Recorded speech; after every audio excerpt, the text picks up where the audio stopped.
Let's talk more about it. Joining us now is Georgia Congressman Buddy Carter. Congressman, thanks for being with us today. So you've got a plan called Made in America. Is that the decoupling strategy that we've been talking about here? Well, it's part of it, and let's make sure we understand now. I think there's a big difference in knowing something and realizing something. We've known for a long time that we were too dependent on China for our pharmaceutical needs. We realized it during the pandemic.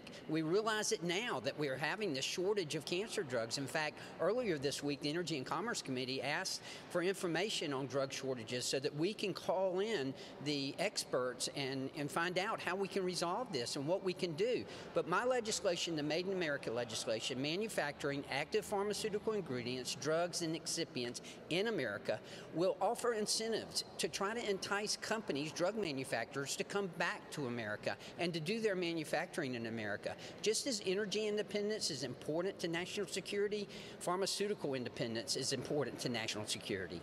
There is an article out this morning that we could also maybe even look at friend-shoring or near-shoring, at least bringing it closer within our own hemisphere. Still, though, you wonder, Mexico isn't really our friend right now either. So is that why you have to go Made in America, and that is the only alternative?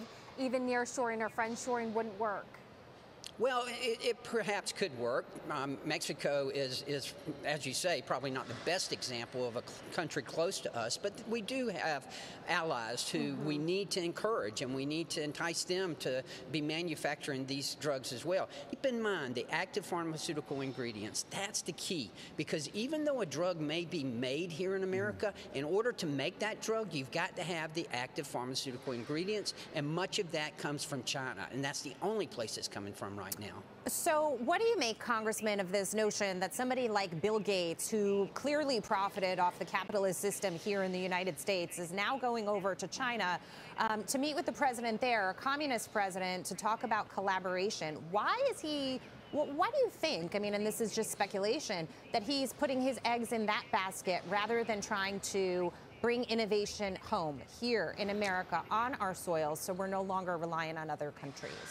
To be quite honest with you, I think it's a very naive approach on their part, and I'm quite frankly disappointed. Look, we didn't learn about the virus here in America until February of 2020. The ASPR at that time, the Assistant Secretary for Preparedness and Emergency Response, he told us that they saw a downtick in the amount of PPE and drugs that were coming from China as early as the fall of 2019, which tells us they were hoarding that, and they weren't going to send that to us because they were going to use it for their people. That tells you right there and makes you realize, once again, that we need to have pharmaceutical independence, whether it be here in America and also with our allies. Congressman Buddy Carter, thank you for your time today. We appreciate it. Thank you.